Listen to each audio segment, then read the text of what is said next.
안녕하십니까. 오늘은 2024년 9월 20일 금요일입니다. 오늘도 난세 영웅 허경영을 아십니까? 45페이지부터 읽어보겠습니다. 오늘 날씨가 흐리는 걸 보니 비님이 오시려는 것 같은데 비가 좀 많이 와야 이 경남 지역에는 비가 많이 안 와서 농사 짓기가 좀 어렵다고 합니다. 비님 많이 오세요. 제2장 준비된 지도자의 길. 한반도는 일정한 시기에 이전과는 전혀 다른 새로운 문명으로 새 시대를 잉태하고 출범시킬 예비된 땅이며 한민족은 새 시대를 열어갈 예정된 민족이다. 이를 위해 이 땅은 한민족을 이끌고 이기주의와 투쟁으로 얼룩진 절망의 세상을 상생과 화합의 희망찬 세상으로 바꾸어갈 공의의 지도자를 배출할 자리이기도 하다.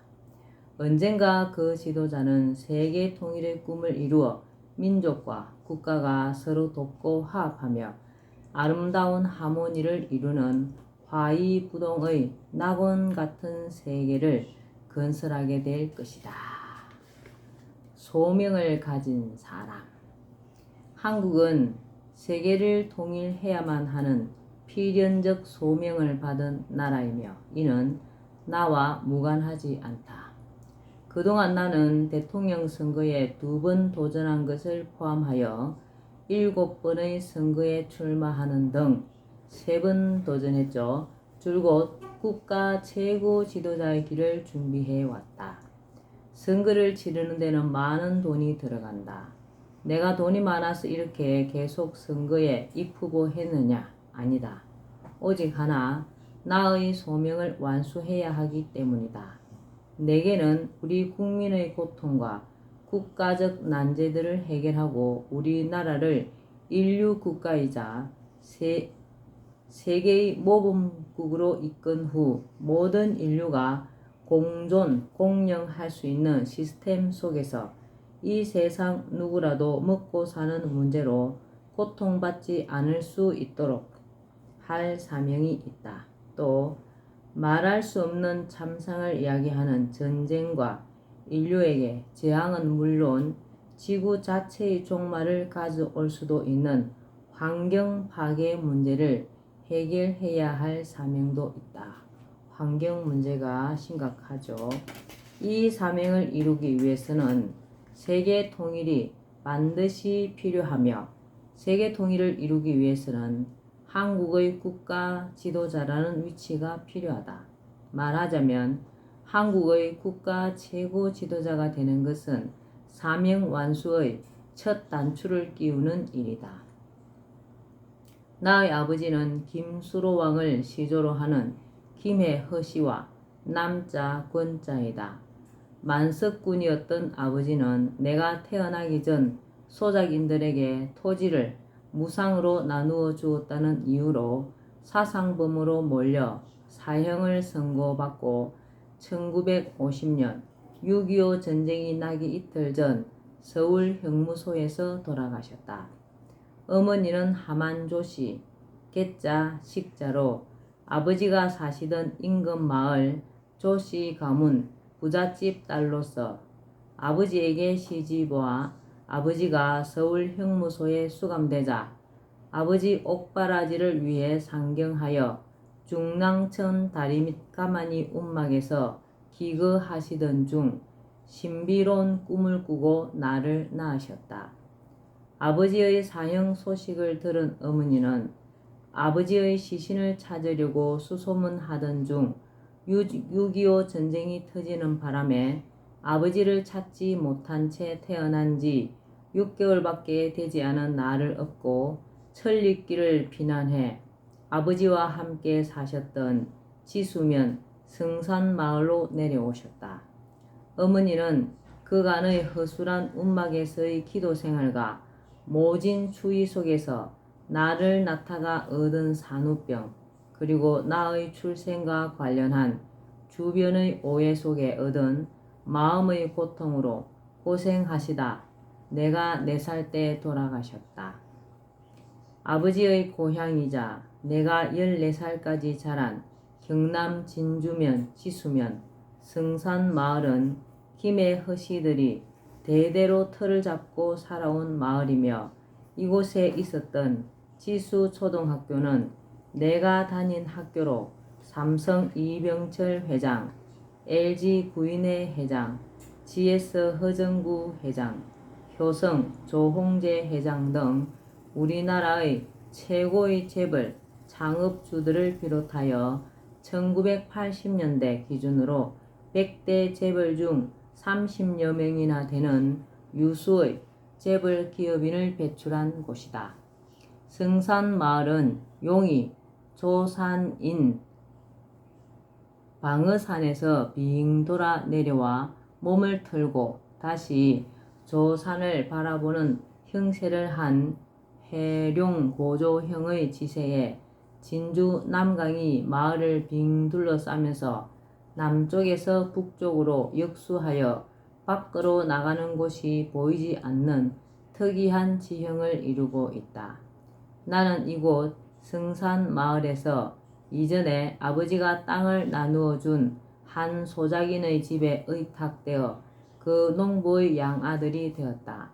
그러나 말이 양아들이지 그 생활이란 머슴과 다를 게 없었다. 가난한 시골 살림이라 겨울에도 불을 떼지 않는 싸늘한 냉방에서 혼자 자면서 낮이면 나무를 하고 소를 돌보았고 농사철이면 그름을 져 나르는 등 농사를 도왔다. 7살 되던 해 어느 날 오후였다. 늦게까지 집 헛간에서 아궁이에 불을 지피며 소죽을 쓰고 있는데 한 나이 많은 탁발성이 찾아와 시주를 청했다. 내가 시주를 하자 그 스님이 내 얼굴을 물끄러미 바라보더니 말했다. 너는 이 집 아이가 아니구나. 스님께서는 그걸 어떻게 하십니까?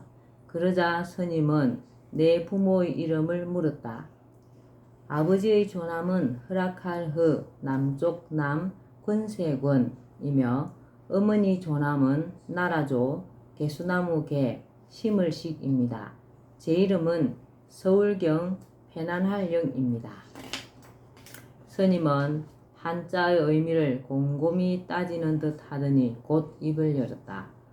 훌륭한 선물을 주는 사람은 그 대가를 바라지 않고 일찍 떠나는 법이다. 공자와 석가를 낳은 어머니들 역시 모두 일찍 떠나셨느니라. 그래야 그 자녀는 더욱 큰 고통 속에서 강한 열매가 될 수 있다. 큰 나무에서 씨앗이 태어날 수는 있어도 큰 나무 바로 옆에서 자란다면 그 씨앗은 큰 나무가 될 수 없지. 큰 나무와 붙어있는 작은 나무는 햇볕을 볼 수 없기 때문이다. 또는 가난한 엄지의 시절을 보내야 고통받고 가난한 사람들의 가슴을 감동시킬 수 있다. 내 아버지 어머니의 이름을 합친 허, 남, 권, 조, 개, 식의 의미를 풀어보면 남쪽 나라의 근세와 월계수 나무를 심는 것을 허락한다는 것으로 한 사람의 인물을 이 땅에 심어 놓을 이름이란다.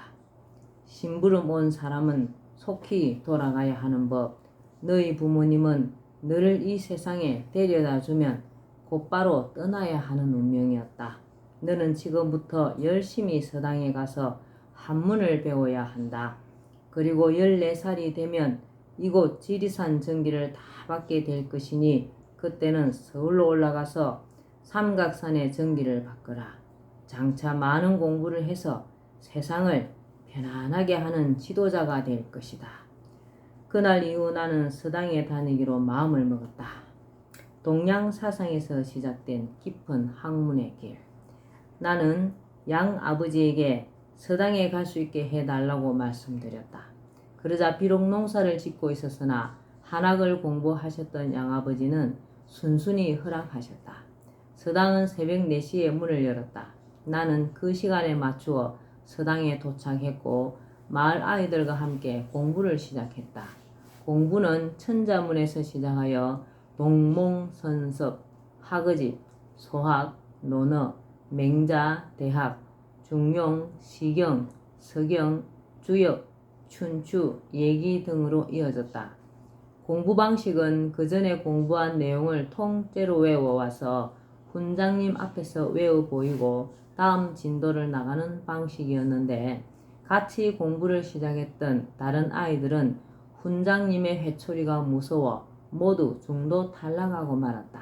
나는 30여 권에 달하는 한문 서적을 차례로 공부하면서 초등학교를 졸업할 무렵에는 유학사상과 천문, 지리, 인사에 이르기까지 동양의 사상과 철학을 거의 섭렵 통달할 수 있었다.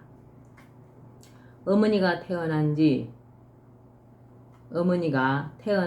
채 몇 개월도 되지 않은 나를 안고 아버지를 면회 갔을 때 아버지는 내게 허경영이라는 이름을 지어주시며 유언처럼 이런 말씀을 남겼다고 한다.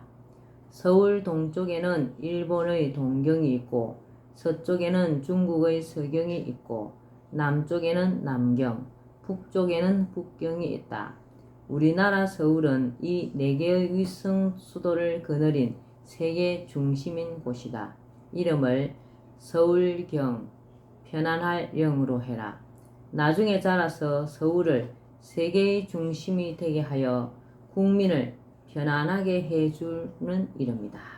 그러고 보면 아버지가 내게 남기신 것은 나의 소명이 담긴 내 이름이 유일하다.